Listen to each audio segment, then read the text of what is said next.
अथ एकोनविंशोऽध्यायः माघमास महिमा उपाख्यान।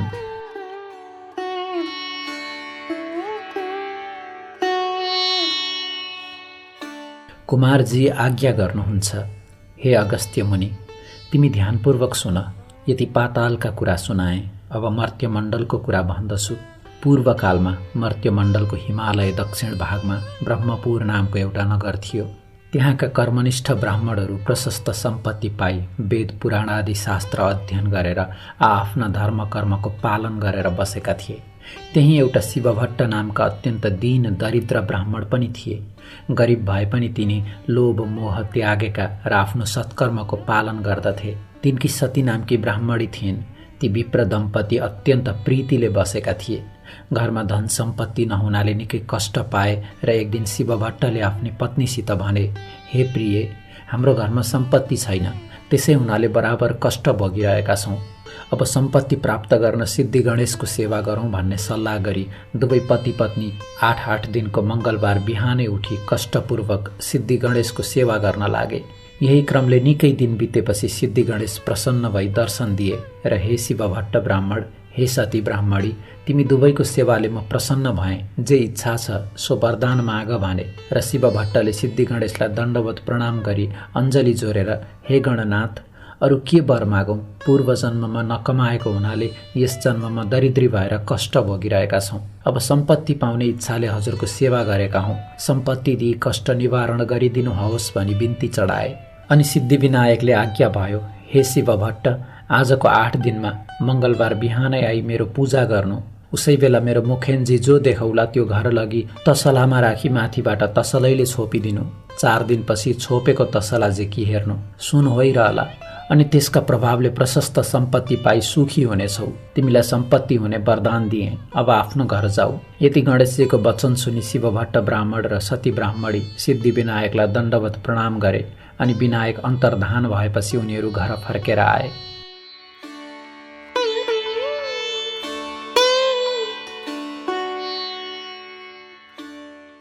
8 दिन बित्यो र मङ्गलबार बिहानै पूजा सामग्री लिएर ती विप्र दम्पति सिद्धिविनायकको मन्दिरमा गए र उनको अगाडि एउटा लड्डु देखे। अनि दुवै पति पत्नीले नित्य जस्तै विनायकको पूजा गरे र त्यो लड्डु घर लगी तसलामा राखी माथिबाट तसलैले छोपिदिए। 4 दिनपछि छोपेको तसला झिकी हेर्दा सुनको लड्डु भइरहेको देखि प्रसन्न भएर सुरक्षित गरी राखे।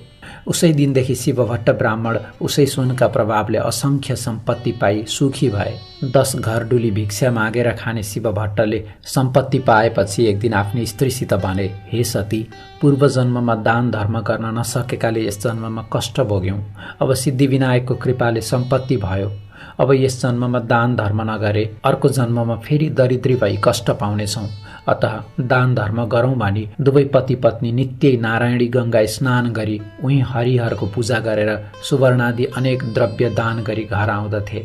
यसै दानका तानमा उनले विष्णुको मन्दिर बनवाए, शिवको मन्दिर तयार गराए, सिद्धिविनायकको मन्दिरलाई जगमग तुल्याए, धेरै नै बडा बडा पोखरी खन्वाए, वापीहरू र इनारहरू खनाए, बर्का, पिपलका, पाकडका, समीका, आँपका, कटारका, बडरका, कटुसका, ओखरका, डुम्रीका, खस्रेताका, चिउरीका, लप्सीका वृक्षहरू रोपाए, निबुवाका, कागतीका, लिचीका, पेडारका बगैँचा लगवाए, ठाउँ ठाउँमा नाना भाँतीका फूलका फुलबारी सजुवाए, गरिब गुरुवाहरूलाई दान दिन दिनभरिभरि धेरै धेरै अन्न बाँडे, जताततै राम्रा राम्रा पाटी पौवा सत्तल चौतारा बनवाए, बाटा बाटामा अनेक ठाउँ पौशालाहरू रखवाए। ती पौशालाका नगिचै छायादार पाकडका चाँपका रुखहरू रोपाए, ती वृक्षका फेदमा बिसाउन चौतारा चिन्वाए, देवघाटका वरिपरि साधु सन्त फक्कड तीर्थयात्रीहरूलाई बास बस्न धर्मशाला बनवाइदिए, अनेक कुटीहरू बनवाए, तीर्थयात्रीहरूका लागि शतावर्त खोलिदिए,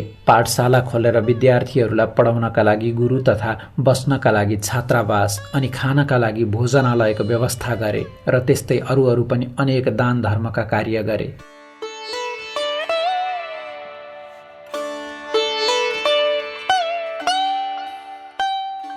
त्यसरी दान धर्म गर्नाले शिवभट्ट ब्राह्मणको सम्पत्ति झन बढ्दै गयो। त्यो देखेर एक दिन शिवभट्टले आफ्नी पत्नीसित भने, हे स्त्री, सम्पत्ति मात्र भएर के गर्ने? हामी वृद्ध भयौँ, हाम्रा सन्तान छैनन्, पछि यो सम्पत्तिको रक्षा को गरिदेला? अतः सन्तानको निम्ति फेरि सिद्धिविनायकको सेवा गरौँ। यस्तो सल्लाह गरेर अघि जस्तै 8 दिनमा मङ्गलबार बिहानै सिद्धिविनायकको सेवा गर्न लागे। तिनका निष्कपट सेवाले सिद्धिविनायक प्रसन्न भई दर्शन दिएर, हे शिव भट्ट ब्राह्मण, तिम्रो सेवाले म प्रसन्न भएँ, वरदान माग भन्नुभयो। त्यस्तो कृपा सुनि शिव भट्ट र सतीले अञ्जली जोरी बिन्ती गरे, हे गणनाथ, हजुरका कृपाले सम्पत्ति पायौँ तर सन्तान छैनन्, त्यो सम्पत्तिको रक्षा पछि कसले गरिदेला? अतः सन्तान पनि दिनुहोस्। तिनको यस्तो प्रार्थना सुनि सिद्धिविनायकले आज्ञा भयो, हे शिव भट्ट, सन्तान पाउनका लागि तिमीले 3 वर्षसम्म लगालग माघ स्नान गर्नुपर्दछ, अनि मात्र तिमीलाई म सन्तान दिन सक्छु। मकर राशिमा सूर्य सरेको दिनदेखि त्यस राशिमा सूर्य रहेसम्मका 30 दिनलाई माघ महिना भन्दछन् र ती 30 दिनमा गरिने नियमपूर्वकको नित्य स्नानलाई नै माघ स्नान या मकर स्नान भन्दछन्। जस्तै प्रत्येक दिन सूर्य उदाउँदा रातभरि चिसिएको वातावरणमा पूर्वतिरबाट आइरहेको सूर्यका ताता किरण मिसिएर उत्पन्न भएको ओसिलो तुवालोले छेकिएर सूर्य राता देखिउन्जेलको चिसो तातो मिसिएको वातावरणीय समय अति पुण्यदायी र स्वस्थवर्धक हुन्छ।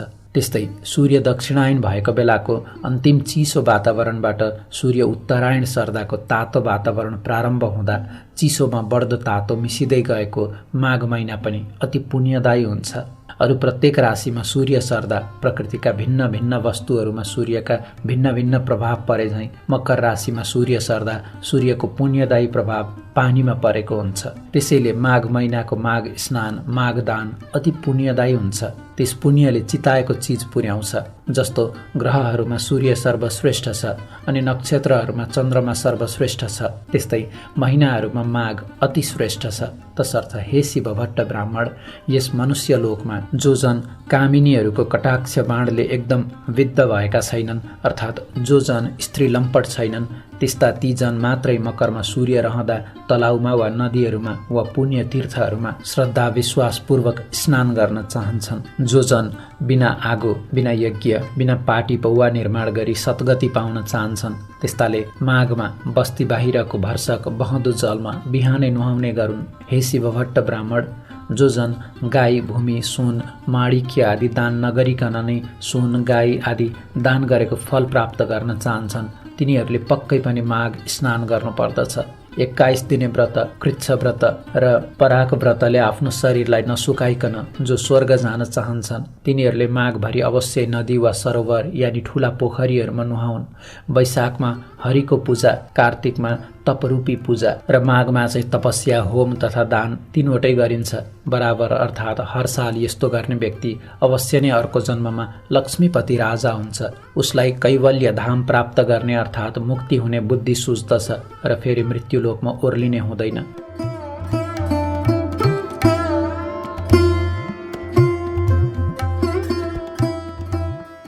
दिव्य दृष्टि हुनेहरूले तन मन वचनले भगवानको सेवा गर्नु भनी बताएका छन्। हे शिव भट्ट, योभन्दा कता हो कता बेसी पुण्यदायी माघमा गरिएका तप, दान, स्नान हुन्छन्। इच्छा सिद्धिका लागि वा सन्तान प्राप्तिका लागि वा हरिको दर्शनका लागि वा अरू नै कामना यानि चाहनाका लागि काया शुद्धि गरेको व्रती भएर नुहाउनाले ती चारै प्रकारको फल पाउँछ। अदितिले माघभरि खाँदै नखाई 12 वर्षसम्म माघ स्नान गरिन्। त्यसै उनले तीनै लोक झल्काउने सूर्य जस्ता तेजीला 12वटा पुत्र पाइन्। माघ स्नानको प्रभावले नै रोहिणी, सुभगा अर्थात् सौभाग्यवती अनि अरुन्धती, दानशिला तथा सची 7 तले महलमा रूप राशिले झकिझकाउ भएर रहेकी छिन्। जसले मकरमा सूर्य रहँदा नदी वा तलाउमा स्नान गर्ने गरेको छ, तिनीहरू यस संसारमा सफा स्वच्छताको शोभाले भरिएको सुन्दरी सुन्दरी नर्तकीहरू आँगनमा नाचिएको, दियाका ताँतीले झलझलाकार सुन्दरी स्त्रीहरूले खची खचाउ भएको, गीत बाजाका स्वर ध्वनि भइरहेको, मङ्गल कार्यहरूको विधि विधानले शोभिएको, वेदका ध्वनिले पवित्र पारिएको, विद्वान ब्राह्मणहरू विराजिएको, देवताहरूको पूजाले आनन्ददायक तथा सधैँ पाहुनाको लर्को लागिरहने घरमा प्रसन्नतापूर्वक बस्न पाउँछन्। प्यारो वस्तुको त्याग र नियमको पालना गरेर जसले माघ महिनामा प्रशस्त दान दिएको छ, जसले मुरारी भगवानको पूजा गरेको छ, त्यो जन अति उत्तम, अति श्रेष्ठ हो। माघ महिना सत्कर्मीलाई सधैँ धर्म दिन्छ र उसको पाप पखाल्छ। सदा इच्छा पूर्ति चाहनेलाई उसले चाहेको फल दिन्छ, त्यो नचाहनेलाई ज्ञान दिन्छ। जुन लोक ज्ञानीहरूलाई, जुन लोक वनमा बसेर तपस्या गर्नेहरूलाई, जुन लोक विष्णुका भक्तहरूलाई मिल्छ, ती लोक माघमा नित्य स्नान गर्ने जनहरूलाई सदाका लागि मिल्दछन्।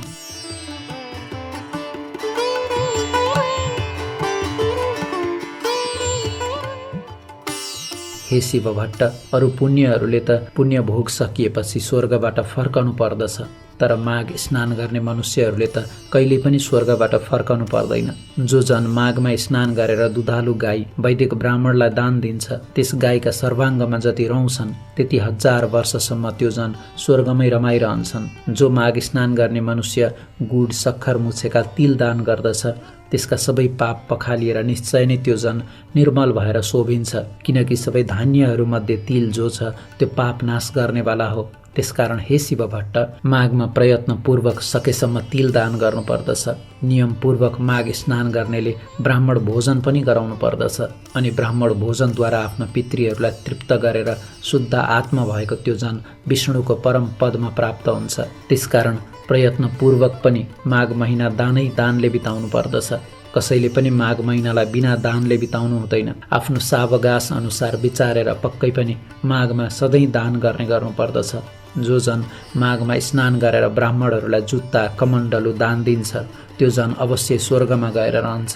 माघ स्नान रूपी उत्तम तपस्या गर्ने जन कदापि दान बिना माघ बिताउँदै नबिताओस्, किनकि त्यो दानले स्वर्ग प्राप्त हुन्छ। दानले नै पाप नाश हुन्छ, दानले नै स्वर्ग मिल्छ, दानले नै सुख मिल्छ, दानले नै पाप नाश हुन्छ। र यो आश्चर्यको कुरा छ कि महापातक पाप पनि माघमा गरेको दानले नाश हुन्छ। जस्तो सूर्यको बिना आकाश, जस्तै सन्तान बिना कुल, आचार बिना घरको शोभा हुन्न, त्यस्तै बिना दानको तपस्या शोभिँदैन। दानभन्दा अर्को पाप नाश गर्ने पवित्र वस्तु केही छैन।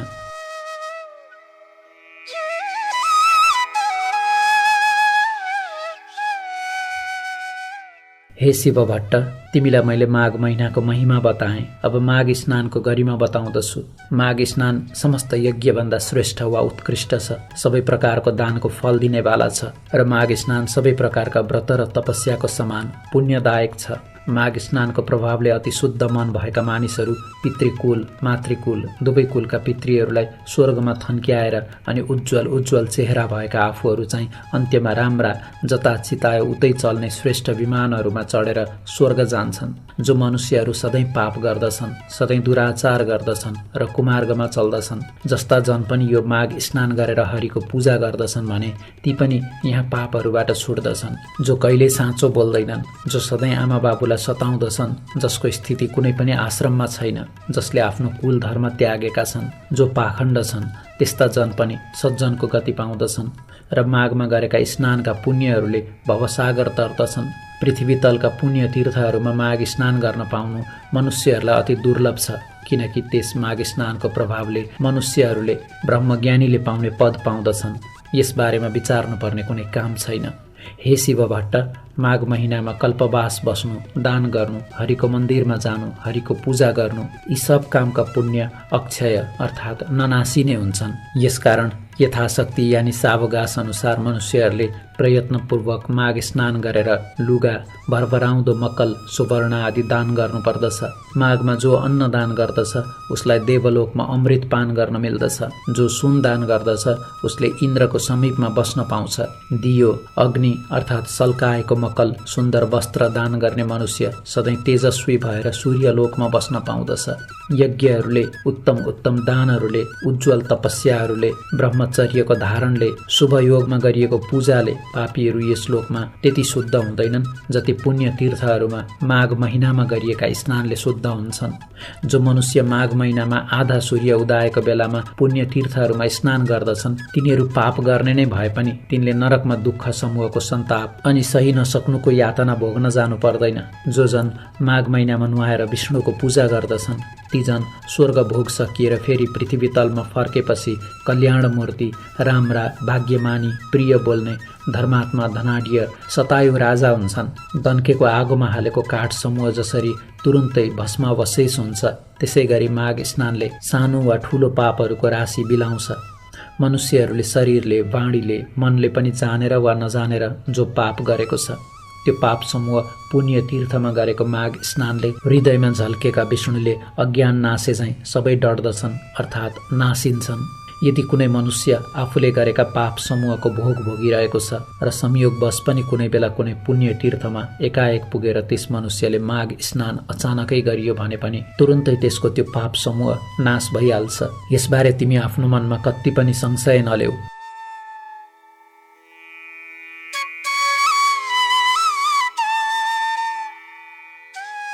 हे शिव भट्ट, विशेष गरेर यो कर्मभूमि भारतवर्षको पुण्यभूमि आर्यावर्तमा अर्थात् 750 कोश पूर्व पश्चिम लामो हिमालय र यस्तै 500 कोश लामो विन्ध्याचलको बीचको भूमिमा रही माघ स्नान नगर्ने मनुष्यहरूको जन्म बेकारको कहिएको छ। जस्तै सूर्य बिनाको आकाश, चन्द्रमा बिनाको नक्षत्र मण्डल शोभित हुँदैन, त्यस्तै हे शिव भट्ट, बिना माघ स्नानको सत्कर्म शोभित हुँदैन।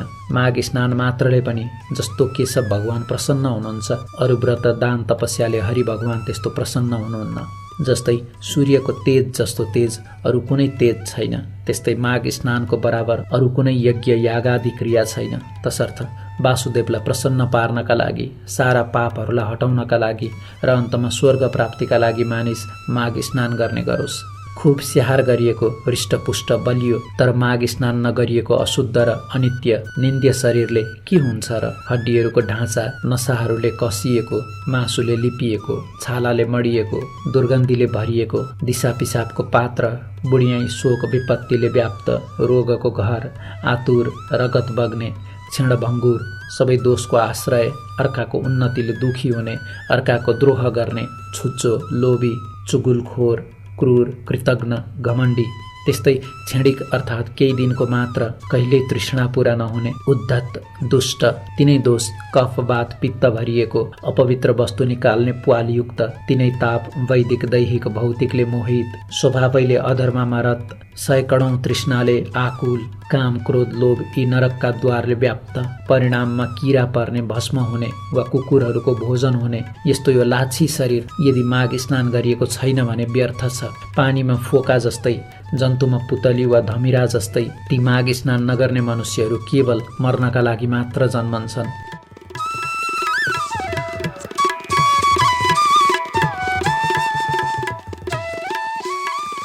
विष्णु भगवानलाई नमान्ने ब्राह्मण धिक्कार हो, जोगीहरूको श्राद्ध धिक्कार हो, ब्राह्मण नभएको ठाउँ धिक्कार हो, आचार नभएको कुल धिक्कार हो, घमण्डले युक्त धर्म धिक्कार हो, क्रोधले युक्त तपस्या धिक्कार हो, बिना दृढताको ज्ञान धिक्कार हो, अल्छीको शास्त्र धिक्कार हो, आफ्ना मान्यजनको श्रद्धा भक्ति नगर्ने नारी धिक्कार हो, त्यस्तै नै गुरुका सेवा नगर्ने ब्रह्मचारी धिक्कार हो, नदन्केको आगोमा गरिएको होम धिक्कार हो, साक्षी बिनाको निर्दोषता धिक्कार हो, उपजीविका अर्थात् शरीरको व्यापारले जीवन चलाउने कन्या धिक्कार हो, आफ्ना लागि मात्रै पकाइएको भोजन धिक्कार हो, शूद्रका लागि घरको भिक्षा यानि चन्दाले गरिएको यज्ञ धिक्कार हो, कृपणको धन धिक्कार हो, अभ्यास नगरिएको विद्या धिक्कार हो, प्रजासँग विरोध गर्ने राजा धिक्कार हो, जिउनका लागि गरिएको तीर्थ धिक्कार हो, केवल जीवन चलाउनका लागि गरिएको व्रत धिक्कार हो, झुठो तथा चुगुलखोरी बाणी धिक्कार हो,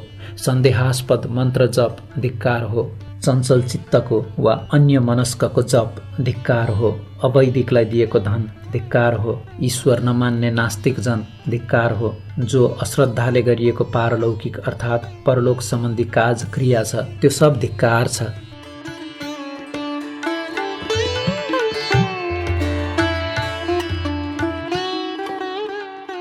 हे शिव भट्ट, जस्तै यस मृत्युलोकमा दरिद्र मनुष्यहरूको जन्म धिक्कार छ, त्यस्तै नै अरू मनुष्यहरूको पनि माघ स्नान बिनाको जन्म धिक्कार छ।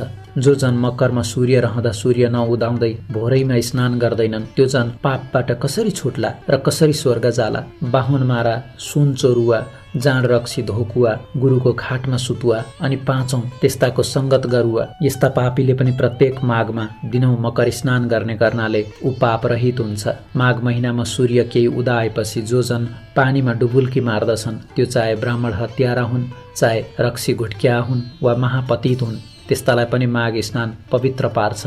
अरू सारा छिटफुट पापहरू र ठुला ठुला महापातक अर्थात् ब्रह्महत्या, चोरी, मद्यपान, गुरुपत्नी गमन र यस्ताको संसर्ग रूप पाप यी सबै नै माघ स्नान गर्ने मनुष्यका भस्मीभूत हुन्छन्। माघ महिना आउन लागेको बेलामा सारा पापहरू थरथर काँप्न लाग्दछन्। यदि कसैले बहँदो पानीमा माघ स्नान गर्यो भने तब उसका सारा पापहरू नासिन्छन्। हामी उसका शरीरबाट बाहिरिन्छौँ अनि हामीहरू कहाँ बस्ने? यो माघ महिना त हाम्रो नाशकाल हो भनी ठानेर माघ महिनामा स्नान गर्न लागेको मान्छेलाई देखेर दुखी हुन्छन्।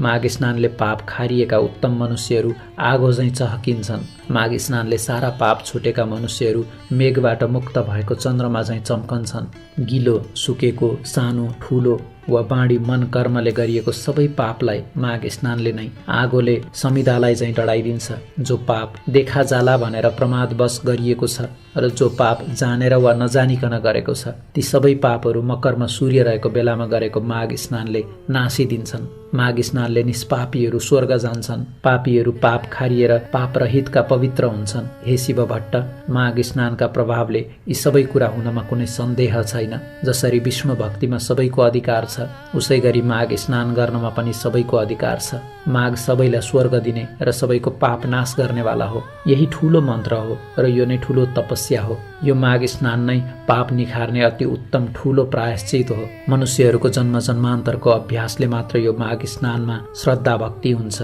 हे शिव भट्ट, जसरी जन्म जन्मान्तरको अभ्यासले मात्र अध्यात्म ज्ञानको प्राप्ति हुन्छ, त्यसै गरी संसार रूपी हिलाको लेप पखाल्न निपुण यो श्रेष्ठ माघ स्नान पवित्रहरूलाई पनि अझ पवित्र पार्ने हो।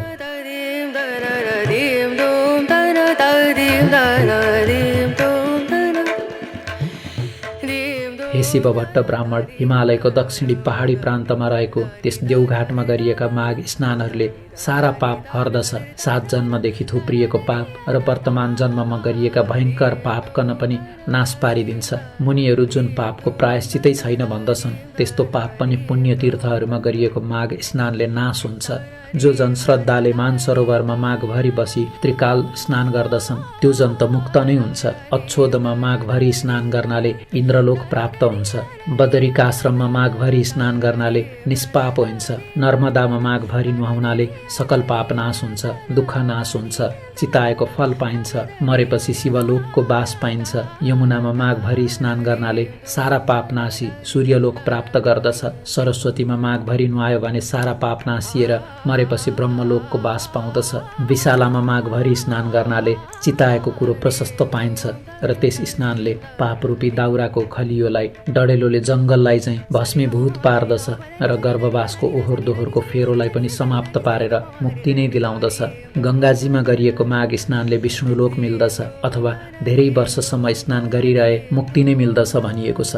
सरयू, कोशी, बागमती, कमला, रापती, तिनाउ, कर्णाली, शारदा वा महाकाली, सिन्धु, सिन्ध, चन्द्रभागा, तापी, गोदावरी, गोमती, गण्डकी, भीमा, पयोष्णी, कृष्णवेणिका, कावेरी, तुङ्गभद्रा, ब्रह्मपुत्र, महानदी, तिस्ता, मेची वा अरू पनि जो सोझै समुद्रमा मिसिने नदीहरू छन्, तिनमा पनि प्रत्येक माघ स्नान गर्ने मनुष्यहरू तबसम्मका सकल पाप विनाशिएर पछि स्वर्गलोकको बास पाउँछन्। नैमिषारण्यमा प्रतिवर्ष माघ स्नान गर्नाले विष्णुको समीपको बास र पुष्करमा माघभरि स्नान गर्नाले ब्रह्माको नजिकमै बास पाइन्छ।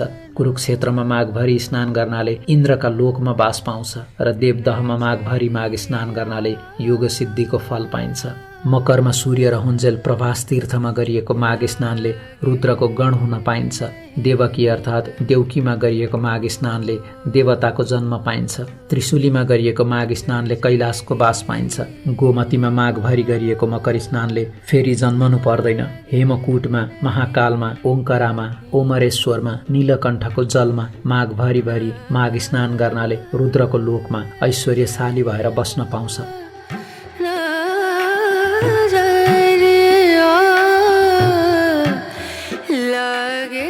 कुनै पनि 3 नदीहरूको सङ्गममा माघभरि नुहाउने गरे आफ्ना इच्छा पूर्ति हुन्छन्, जीवनमा दुःख आइपर्दैन।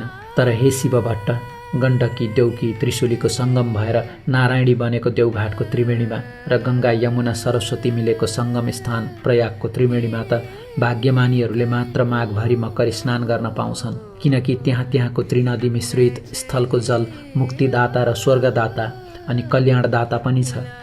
हे शिव भट्ट ब्राह्मण, स्वर्गमा रहने देवताहरू पनि देवघाटको त्रिवेणीको र प्रयागको त्रिवेणीको महिमा बखानिरहन्छन्। जहाँ मकरभरि स्नान गर्ने मनुष्यहरूले अन्तमा विष्णुलोकको वा देवलोकको बास पाउँछन्। जो मनुष्यहरू यी दुवै त्रिवेणी मध्ये एकमा रहेर माघभरि नै सङ्गम स्नान गर्दछन् भने ती जन धेरै धेरै पापी भए पनि तिनले नर्क देख्नु पर्दैन। तिनीहरू सरासर वैकुण्ठ वा स्वर्ग जान्छन्।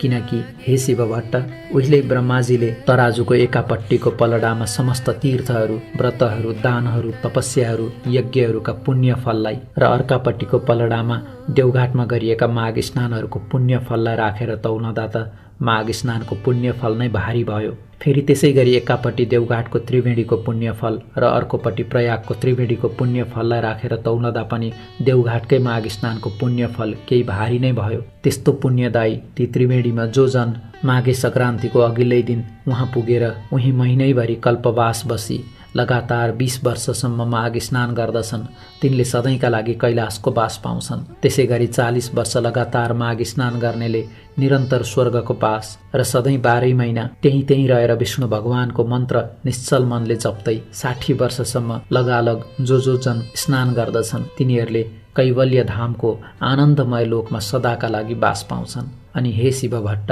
कहिले सृष्टि भो र कसरी भो अनि कहिले अन्त हुन्छ र कसरी हुन्छ भन्ने आदि र अन्तको निदो नभएकाले अनादि अनन्त कहिने 24,000 कोषको गोलाइ भएको धकधकाउँदो रापिलो आगोको गोला सूर्य र त्योभन्दा 4.5 करोड कोष तल रहेको चिसो न चिसो पानीको 12,000 कोष गोलाइको अविनाशी दह समुद्र, यी दुवैलाई निराधार निरालम्ब आकाशमा आफ्नै धुरी र वृत्तमा नियमित रूपले नियममा राखी अड्याइराख्ने त्यो कुन शक्ति हो भन्ने सोची त्यो शक्तिलाई ठम्याई त्यसैलाई जान्नु नै ज्ञान हो र त्यो सत्य शक्तिलाई जान्न वेद विहित सत्मार्गमा चल्नु नै सनातन प्रमुख धर्म हो। हाम्रा चालु आँखाले प्रकाशलाई र प्रकाश परेका तर नछेकिएका वस्तुलाई भ्याएसम्म देखे झैं यिनै सूर्य र समुद्रका बीचको आकाशमा रहेका तर यी आँखाले नदेखिने किन्तु मनुष्य मात्रको नाकको फेदमा भएको भ्रिकुटीको भित्र शक्ति रूपले रहेका त्यो दिव्य दृष्टि जुन विराट स्वरूपको दर्शनका लागि एकछिन मात्र श्री कृष्णले आफ्नो योग बलले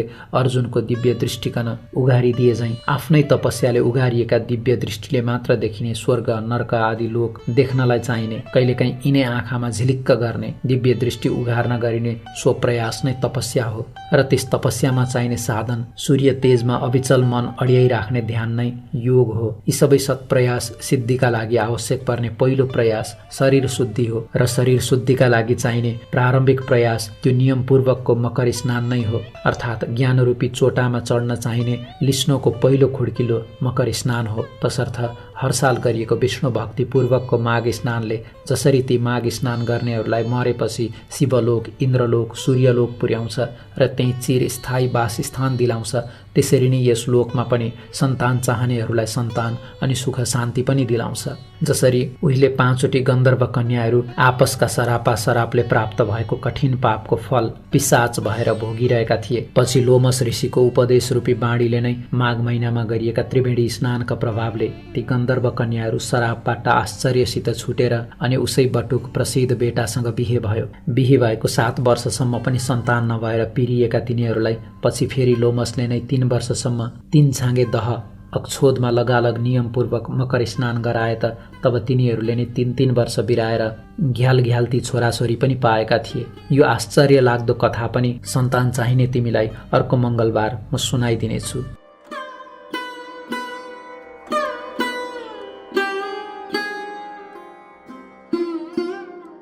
इति श्री स्कंद पुराणे केदारखण्डे माघ महात्म्ये कुमारागस्त्य संवादे श्री स्वस्थानी परमेश्वर्या व्रतकथायां माघ मास महिमा वर्णनम नाम 19विंशोऽध्यायः।